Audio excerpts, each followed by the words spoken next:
Welcome, everyone, to another edition of the Daily Night. I am Brian Smith, your host, and I am also the host on Inside the Night on Fan Nation, powered by Sports Illustrated.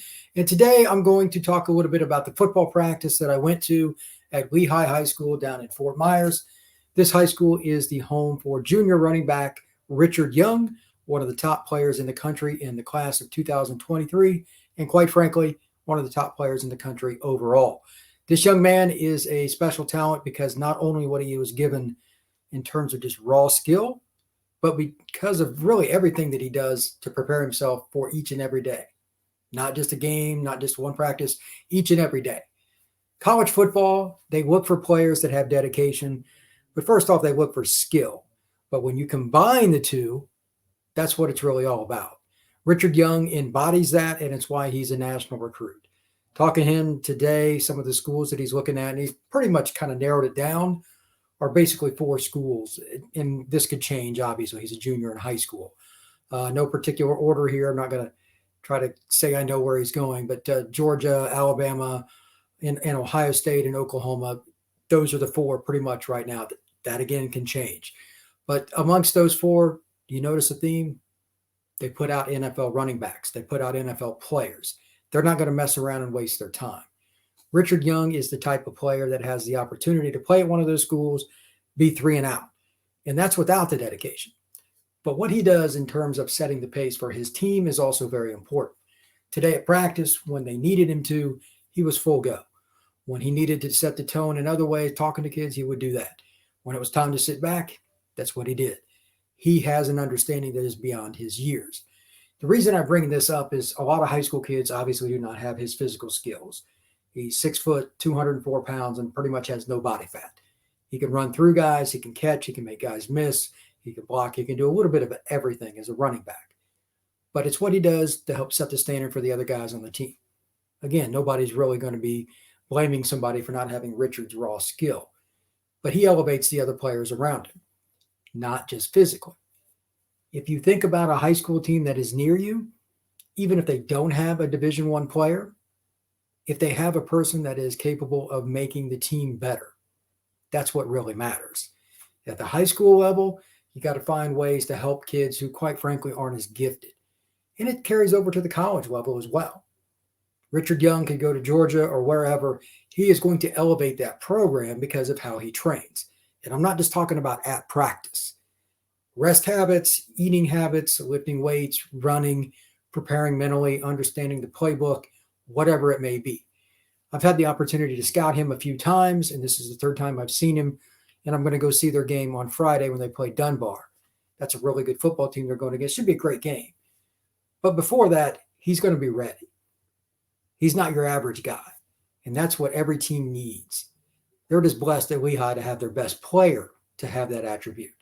High school football, it's full of guys that think they're good. And quite frankly, most of them are really not that great. But if they've got somebody on their team like Richard, they can elevate their game, and so can other players. Before I go into segment 2, here is your question of the day. With a player that is, let's just say, of FBS level competition, just for the sake of argument. Again, doesn't have to be Richard Young, a national top 20 kind of player. But if you've got a guy like that on your team, is he more valuable to your team if he's a selfish player, or is it more valuable at the high school level if you have a guy that's more like an FCS player, a kid that can play at Valdosta State or something like that, and he is a great teammate, and he helps the other guys on the team and the coaching staff? Which one do you think it is? It's certainly a debatable topic. So thinking about that, it makes me really kind of interested in what people might think. Leave me a comment. Go ahead and post your thoughts. Again, it's a debatable topic. Richard Young is very important to use as an example, though, because not a lot of guys are like him. So you have something that's really high up. And there are hundreds and probably thousands of kids that are not anything near his level that can also elevate their team. And as much as I like high school football, high school basketball, and just prep football and stuff in general, going to combines, going to 7-on-7, sometimes I'll see a kid who's a little bit different. Again, you can find them in any position, any state, whatever. But those are the kids that scouts are going to gravitate to. If you want to get recruited, even if it's not Florida State or Georgia or something like that, be the guy that helps other people around. Scouts are going to notice that. Kids that don't do it, kids that are selfish, do you think I'm going to go out of my way to help that kid? Do you think other scouts are? No, it's not going to happen. I don't care if he's a 5-star talent. You're not going to go out of your way to help that kid in some way, shape, or form. They don't deserve it because they haven't earned it. Richard Young embodies that. So are some of the other kids that I've seen in Florida, Georgia, Alabama, Louisiana, Texas, etc. this year. It's great to see.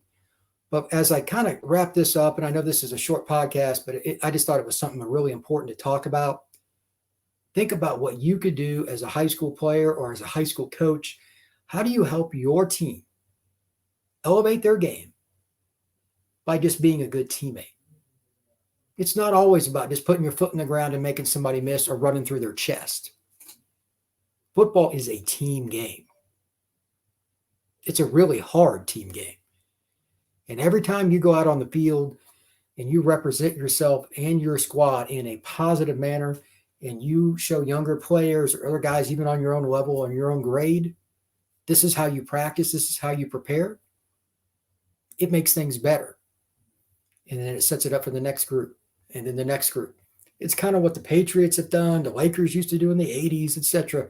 You set a standard at practice. Each guy has a goal and something they do. And if you can't figure that out, ask somebody, what do I need to do better with this, or to help out the other guy that plays point guard? I'm the starting point guard.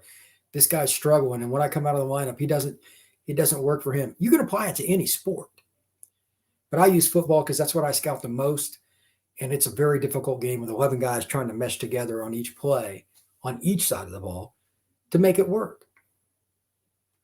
If you can be that player or that coach, great. If you can't, try and elevate yourself to figure out how you do it. It's not necessarily something that everybody's going to do. It's not necessarily something everybody even wants to do.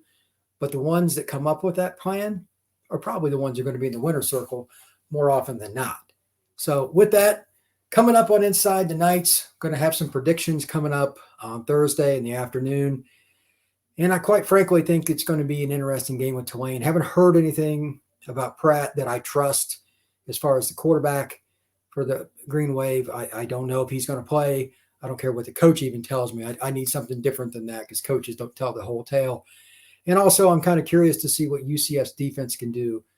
Tulane is a very balanced offense, and they have a lot of different guys that catch the ball. They've got 9 different guys with 10 or more catches. So something to look forward to and something to talk about as I develop a little bit more information on the film and stuff that I've looked at. But anyway, everybody have a great evening and take care.